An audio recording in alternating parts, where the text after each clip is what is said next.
चिराग पासवान जी की पार्टी में बड़ी भगदड़ मची हुई। वो भगदड़ आप लोगों ने मचवाया। लगभग 40 से 45 नेताओं को तोड़कर अपनी पार्टी में शामिल कर। ये जो संपर्क वाला सूत्र स्थापित होता है ना, उसके पीछे एक बहुत बड़ा कारण होता है निराशा, हताशा। और इस तरह की घटना के तो हम और चिराग जी दोनों ही शिकार होते रहे हैं। ये कह रहे चुनाव हार गए तब क्या करेंगे बिहार में? अरे भाई, अरे दुख की घड़ी में कार्यकर्ताओं के साथ रहना चाहिए कि विदेश यात्रा करनी चाहिए? चिराग पासवान जी की पार्टी में बड़ी भगदड़ मची हुई। वो भगदड़ आप लोगों ने मचवाया। लगभग 40 से 45 नेताओं को तोड़कर अपनी पार्टी में शामिल कर लिया और अलग अलग पार्टियों में से करीबन 80 से 85 नेताओं को आपने शामिल किया है। देखिए, ये जो शब्दावली का इस्तेमाल मैं देख रहा हूँ मीडिया में बार बार, मैं इसलिए कहता हूँ कि कैसे मीडिया का एक स्पेशल कृपा मेरे नेता और मेरी पार्टी के प्रति रहता है, वो इससे पता चलता है। तोड़ लिया का क्या मतलब?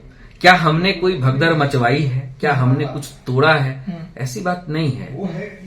और आदरणीय ए.के. वाजपेयी जी की बात आप कर रहे हैं, जिन्होंने हमारी पार्टी को ज्वाइन किया, और मैं आपके माध्यम से उनको बधाई देना चाहता हूं कि उनको हमारी पार्टी का वरीय राष्ट्रीय उपाध्यक्ष भी बनाया गया है, वो राष्ट्रीय प्रवक्ता भी हैं और राष्ट्रीय मीडिया प्रभारी भी नियुक्त किए गए हैं। तो इसकी बधाई मैं देना चाहता हूं पूरे रालोमो परिवार की तरफ से।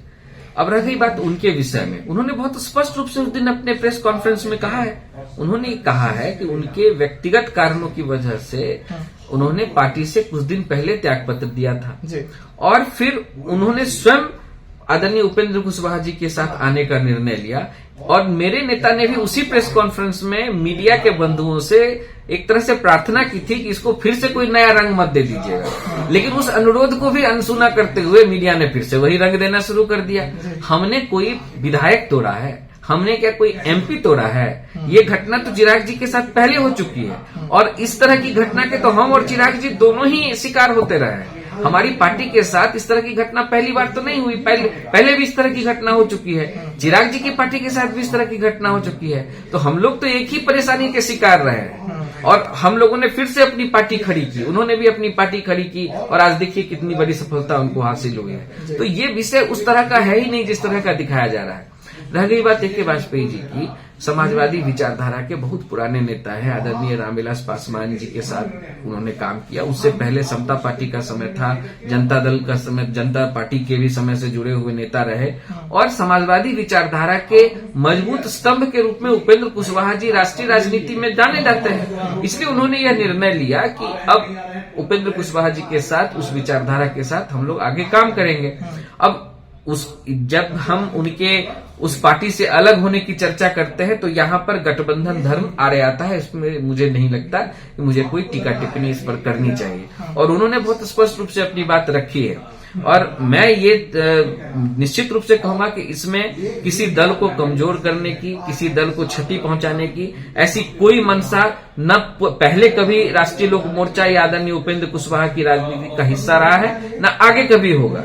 हम लोगों ने केवल एक वरिष्ठ नेता जो समाजवादी विचारधारा के हैं उनको एक प्लेटफॉर्म उनके अनुरोध पर प्रदान किया है ताकि एनडीए की ताकत को जिस मजबूती से आदरणीय ए.के. वाजपेयी जी विभिन्न राष्ट्रीय चैनलों पर रखते आए हैं उसमें कोई कमी ना हो। इसमें तो गठबंधन का ही फायदा है। तो मुझे नहीं लगता कि इसको उस रूप में देखना चाहिए और इस निर्णय के साथ मुझे लगता है कि हमारे पार्टी के तमाम लोग खुश हैं और एनडीए में भी इसको लेकर कोई बड़ा रिपरकशन नहीं है। हाँ, कुछ मीडिया के लोगों को थोड़ी दिक्कत जरूर हो रही है। अब ये क्यों हो रही है वही बता सकते हैं। एक और सवाल रहेगा, राजद की पार्टी में भी नीतीश कुमार के पार्टी के जो प्रवक्ता हैं, जो एमएलसी हैं, उन्होंने कहा कि 17 से 18 विधायक हमारे संपर्क में हैं। चिराग जी के जो पार्टी के बिहार सरकार के मंत्री हैं, संजय पासवान चाहे संजय सिंह, वो कहें कि हमारे भी कुछ लोग संपर्क में है राजद से। तो क्या आपके भी कुछ लोग हैं संपर्क में राजद के विधायकों से? उन्हें तोड़ मरोड़ने की कोशिश की जा रही है। देखिए, एक बात मैं बहुत साफ साफ कहना चाहता हूँ, ये जो संपर्क वाला सूत्र स्थापित होता है ना, उसके पीछे एक बहुत बड़ा कारण होता है निराशा, हताशा। तो ये निराशा हताशा किस तरफ है आज की डेट में? राजद में है, कांग्रेस में है। उनके लोग यदि नए घर की तलाश कर रहे होंगे तो इसमें कहीं कोई डाउट नहीं है कि कर भी रहे होंगे। लेकिन मैं ऑफिशियली, मुझे इसकी कोई जानकारी नहीं है कि कोई हमारे संपर्क में है या नहीं है। मैं पार्टी का प्राधिकृत प्रवक्ता हूं, जितनी जानकारी दी जाती है या होती है मैं वही बता सकता हूं। तो स्वाभाविक परिस्थिति है। अब बताइए, इतनी जबरदस्त हार के बाद नेता विदेश घूमते हुए दिखाई दे, मुझे तो आश्चर्य लगता है विकास जी, आप ये बताइए कि आपने ठीक है चुनाव आप हार गए, लेकिन कितने प्रतिशत लोगों ने आपको मतदान दिया? आपके कार्यकर्ता दिन रात की मेहनत कर रहे थे, उनको ये उम्मीद थी कि हमारा नेता 18 तारीख को शपथ ग्रहण लेगा, आपने ही डेट तय किया था और वो दिन आया नहीं। इसका मतलब ये क्या कि आपके कार्यकर्ताओं की मेहनत का कोई मतलब नहीं है आपकी नजर में? आप परिवार को लेकर विदेश घूम रहे हैं। अरे दुख की घड़ी में कार्यकर्ताओं के साथ रहना चाहिए कि विदेश यात्रा करनी चाहिए? कल हमारे कुछ मित्रों ने जब ये सवाल उठाया तो कोई गलत सवाल नहीं उठाया विकास जी। आज इससे उनकी मेच्योरिटी का पता चलता है कि राजनीतिक रूप से वो कितने परिपक्व है। देखिए, कोई मैं व्यक्तिगत कमेंट नहीं करना चाहता हूँ, सबकी अपनी निजी लाइफ है, लेकिन जब आप सार्वजनिक जीवन में होते हैं तो आपके क्रियाकलापों का, आपके गतिविधियों का मूल्यांकन भी सामाजिक स्तर पर होता ही होता है। इसलिए आज नेता प्रतिपक्ष के ऊपर सवाल उठाया जा रहा है, इसलिए आज आदरणीय राहुल गांधी जी के ऊपर भी सवाल, और दोनों का विदेश प्यार भी गजब का है। मतलब गठबंधन भी बहुत सोच समझ के हुआ, एक ही विचारधारा के लोगों का गठबंधन है। एक सेंट्रल लीडरशिप भी विदेश भागती है, यहाँ स्टेट की लीडरशिप भी विदेश भागती है, वहाँ लोकसभा चल रहा है फिर भी, और यहाँ विधानसभा चल रही है उसके बाद भी। तो गजब का गठबंधन है भाई। मुकेश सहनी तो कह दिया ना कि हम चुनाव हार गए तो बिहार में रहकर क्या करेंगे, बचाव किया, कहा कि हम तो विदेश में न रहेंगे, बिहार तो हम हार गए। तो कल उनके मित्र तेज प्रताप यादव ने कहा था कि हम तो पटने में ठीक है, आप जाइए विदेश।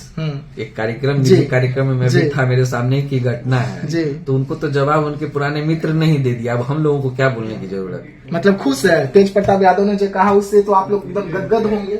नहीं, गदगद का विषय नहीं है। अब बताइए ना कि कोई सार्वजनिक जीवन में चुनाव लड़कर हार कर अभी गया है और वो इस तरह का बयान दे रहा है, इससे क्या पता चलता है ये बताइए? लोगों को जिन लोगों ने उनको मतदान दिया, ये उनके लोग नहीं है ना। ये कह रहे हैं चुनाव हार गए तब क्या करेंगे बिहार में? अरे भाई, विपक्ष की कोई भूमिका नहीं होती, इसका मतलब उनकी नजर में केवल सत्ता की मलाई है, इसलिए इनका नाम भ्रष्टाचार में आता है बार बार।